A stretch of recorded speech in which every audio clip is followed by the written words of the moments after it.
주님께서 여러분과 함께 루카가 전한 거룩한 복음입니다. 주님 영광 받으소서. 그때 예수님께서 눈을 들어 헌금함에 예물을 넣는 부자들을 보고 계셨다. 그러다가 어떤 빈곤한 과부가 렙돈 2닙을 거기에 넣는 것을 보시고 이르셨다. 내가 참으로 너희에게 말한다. 저 가난한 과부가 다른 모든 사람보다 더 많이 넣었다. 저들은 모두 풍족한 데에서 얼마씩을 예물로 넣었지만 저 과부는 궁핍한 가운데에서 가지고 있던 생활비를 다 넣었기 때문이다. 주님의 말씀입니다.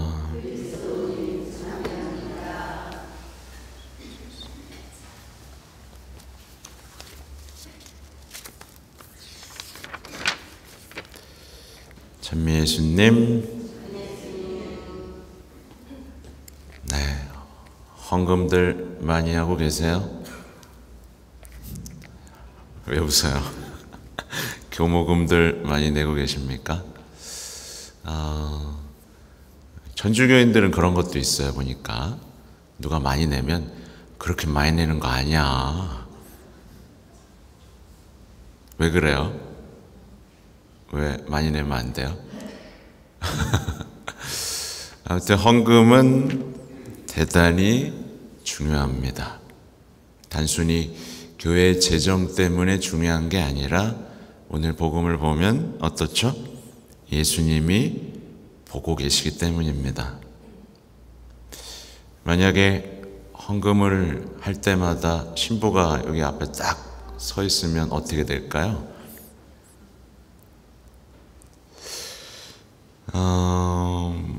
그러니까 헌금은요, 내 신앙을 검증할 수 있는 대단한 영적인 현실입니다. 그래서 헌금할 때 나의 마음과 태도를 보면 내 신앙이 어디에 와 있는지를 금방 알 수 있죠. 그죠? 네. 많이 내요? 적게 내요? 생활비 내요? 아무튼 그 이야기를 오늘 할 건데 조금 다른 얘기이기도 하지만 비슷한 얘기를 준비했습니다. 예수님은요, 오늘 복음에서 보는 것처럼 좀 보는 눈이 많이 다르세요. 그렇죠? 보통 사람들 같으면은 많이 넣었다고, 아유, 너무 많이 냈다 너. 아유, 이게 칭찬하겠지만 완전히 보는 눈이 다르죠. 그래서 여러분의 모든 신앙생활을 보는 눈도 다릅니다. 그래서 여러분이 얼마나 열심히 했고 얼마나 신앙생활에서 성공을 했는지, 또 얼마나 많이 내고 얼마나 많이 일했는지를 보지 않으십니다. 그럼 뭘 보냐면, 이 진짜 중요한 겁니다, 여러분. 여러분이 주님을 얼마나 사랑하고 신뢰하고 있는지를 보십니다. 그리고 여러분이 얼마나 주님을 위해서 참고 고통받고 있는지를 보십니다. 이 두 가지 잊으시면 안 돼요. 처음 들어보시는 거 아니죠? 얼마나 사랑하고 신뢰하고 있는지, 얼마나 주님을 위해 참고 고통받고 있는지가 제일 중요한 부분입니다.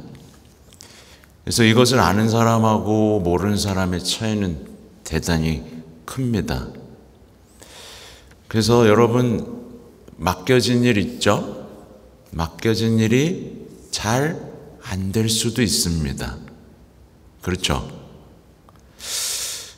괜찮습니다. 왜 괜찮냐면 그 상황 속에서도 주님은 뭘 보시냐면 우리가 얼마나 신뢰하는지를 보십니다. 근데 대부분 안 되면 어떻게 해요? 의심해 버리죠. 얼마나 신뢰하시는지를 보십니다. 또 여러분 맡겨진 일을 하다가 온갖 모욕을 당할 수도 있습니다. 잘하는데 충실했는데도 모욕당하고 반대당하고 고통당할 수도 있습니다. 여러분이 일상적으로 겪는 거죠. 괜찮습니다. 왜 괜찮아요?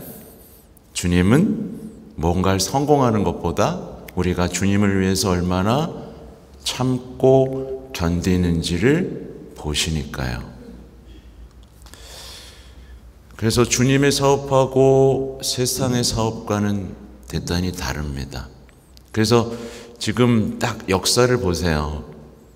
주님의 일이 잘 된 적이 있나요? 쑥쑥? 파티마만 보더라도 아이들이 성모님이 이렇게 하셨어요. 다들 하세요. 그랬을 때 잘 됐어요? 안 됐어요? 안 됐어요. 여기 자비의 성화도 마찬가지죠. 자비의 사업이 잘 되려고 했는데 막 노력했는데 잘 됐어요? 안 됐어요? 안 됐어요. 당연히 여러분이 주님의 일을 한다고 하면 잘 될까요? 안 될까요? 잘 되면 이상한 겁니다. 잘 되면 뭔가 잘못되어 가고 있는 걸 느끼실 수 있어야 됩니다. 계획한 대로 되고 계획한 대로 그냥 착착착착 원하는 대로 착착착착 문제없이 되고 있다면 약간 긴장해야 됩니다. 아무튼 오늘 어떤 빈곤한 과부는 가지고 있던 생활비를 다 냅니다. 이 렙톤 두닙인데 이게 환산해 보면 두 끼, 그냥 잘 먹는 두 끼도 아니고요.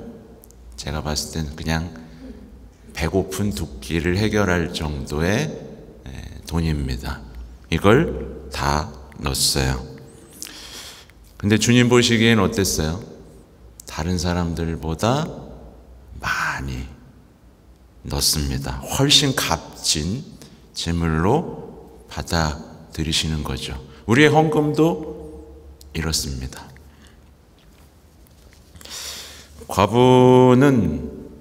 과부의 삶을 이게 딱 보면 돼요. 과부는, 그러니까 그때 당시 과부면 어때요? 네, 정말 불쌍한 사람이었습니다. 지켜줄 사람도, 경제적으로 뭐 다 없는 거예요. 그래서 과부랑 고아 얘기가 제일 많이 나오잖아요, 복음에. 근데 과부는 하느님을 신뢰했습니다. 하느님만으로 충분했어요. 그 체험이 과부의 삶을 이렇게 드리우고 있었던 거죠. 그러니까 하느님께서는 과부를 돌보고 계셨고 과부는 그걸 체험하고 있었고, 그래서 하느님을 신뢰했고 하나님만으로 충분하다라고 생각했기 때문에 자신의 생활비까지 냅니다.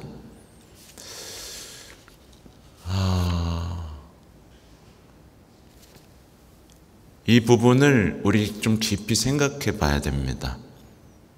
예를 들면 기도할 때 과부의 얼굴을 마주하고, 아니 어떻게 그걸 다 냈대요? 어떻게 그렇게 산대요? 이렇게 대화해 볼 수 있어야겠죠. 신앙에는, 제가 이걸 보면서 묵상한 건데, 신앙에는 두 분류로 나눌 수가 있습니다. 첫 번째는 내 것을 드리는 신앙입니다. 내 전부를 드리는 신앙이에요. 여러분 여기 속해요, 안 속해요? 내 전부를 드리는 신앙, 완전히 신뢰하고 다 드리는 신앙입니다. 근데 두 번째 부류가 뭐냐면, 성당에 와서, 성당에 오는 이유가 뭐냐면 내 것을 지키기 위해서입니다. 어디에 속해요?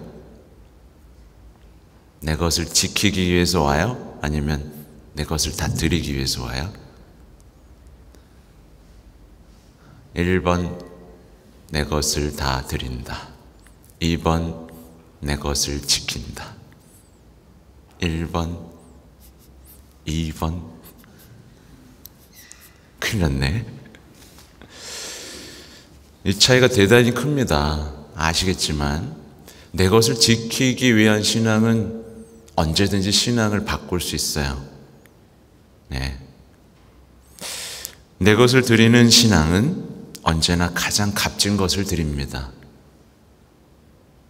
나까지도 드려요.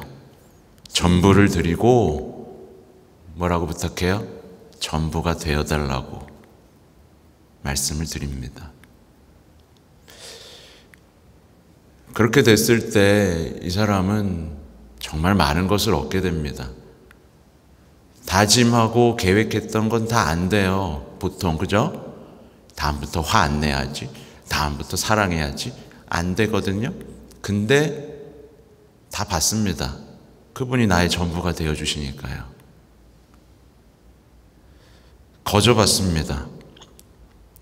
인색함과 이기심에서 해방됩니다. 다 드렸으니까. 그래서 예수님을 닮아가는 거예요. 예수님은 가난하셨지만 누구보다 풍요로우셨죠. 그죠? 그래서 복음의 중요한 덕목 중 하나가 청빈인 이유. 네, 우리는 단순히 그냥 가난한 게 아니라 가난하면서도 풍요로웠던 예수님, 그리고 지금 이 가난한 과부의 모습, 이것을 보면서 나는 정말 다 드리고 싶은가 돌아봐야 됩니다. 그럼 내 것을 지키려는 신앙은 어떻게 될까요? 내 것을 지키려는 신앙. 끔찍하죠? 겉으로 보기에는 똑같아요. 둘 다 열심히 하거든요. 내 것을 지키려는 신앙인은 열심히 하고 많이 내놓습니다. 그러나 그렇게 하면 할수록 영적으로는 점점 가난해집니다. 확연한 차이죠. 많이 내고 많이 열심히 했는데 성당에 와서 아무것도 못 얻어갑니다. 시간만 뺏기죠. 지쳐갑니다. 사실은 주시는데 못 받는 거죠. 이해할 수 없는 것도 많아지고 주님께 대한 신뢰는 점점 작아지고 두려움은 커집니다. 심지어 기도를 멈추는 사람도 생겨요. 왠지 아세요? 기도하면 고통받을까 봐. 신뢰가 없는 거잖아요. 그죠? 그분은 날 사랑하시고 얼마나 더 좋은 걸 주시는 분인데 이미 신뢰가 끊겼어요. 그래서 남들 신경 쓰고 성당에서 상처받으면서 하느님만으로는 충분하지 않다 라는 생각을 갖게 됩니다. 되게 차이가 크죠? 근데 많은 경우에 다 내 것을 지키기 위한 내 건강, 내 자녀의 행복, 뭐 이런 것들을 지키기 위한 신앙이 여전히 만연하다. 아니, 다 드리면 당연히 지켜주시는데 왜 그걸 지키려고 아둥바둥 하면서 아무것도 못 받는지 우리는 돌아봐야 됩니다. 이 가난한 과부는요, 어제도 제가 마지막에 한번 말씀드렸는데 주님을 왕으로 모시는 거예요. 여러분, 주님이 여러분의 왕 맞습니까? 네. 그럼 다 드려도 돼요. 다 드리세요. 이 왕은 다 뺏어가는 왕이 아니라 다 주면 전부가 되어주시는 왕이란 말이에요. 그죠? 그렇다고 이제 모르겠어요. 잘 기도하시고 드리세요. 주님을 왕으로 모실 때 생기는 일이 있습니다. 주님이 왕이 되시면 어떻게 돼요? 특히 우리 내면의 왕이 되면 어떻게 됩니까? 내면의 왕이 되면 내면의 질서가 잡히죠. 그죠? 내면의 질서가 잡힙니다. 복잡해지지 않습니다. 왕의 통치 아래 질서가 잡히죠. 나쁜 생각이 들어올 수 있어요, 없어요? 들어와도 금방 패배하고 말죠. 당연히 내면의 왕이 주님이니까 이 내면은 나날이 풍요로워지겠죠. 그렇죠. 근데 이제 많은 신앙인들이 이걸 몰라요. 내면의 왕이 주님이 되면 되는데 그게 아니라 자꾸 온갖 이상한 방법으로 내면을 다스리려고 합니다. 어떻게 하면 그죠? 근데 왕이 되면 질서가 잡힌다. 나날이 왕은 우리 내면을 가꾸고 풍요롭게 할 지혜롭고 현명한 왕이니까요. 내면의 왕도 돼야 되고 내 현실의 왕도 되어야 되고 그렇게 주님이 여러분의 왕이 되면 좋겠습니다. 네. 헌금 잘 하시기 바랍니다. 잠시 묵상하겠습니다.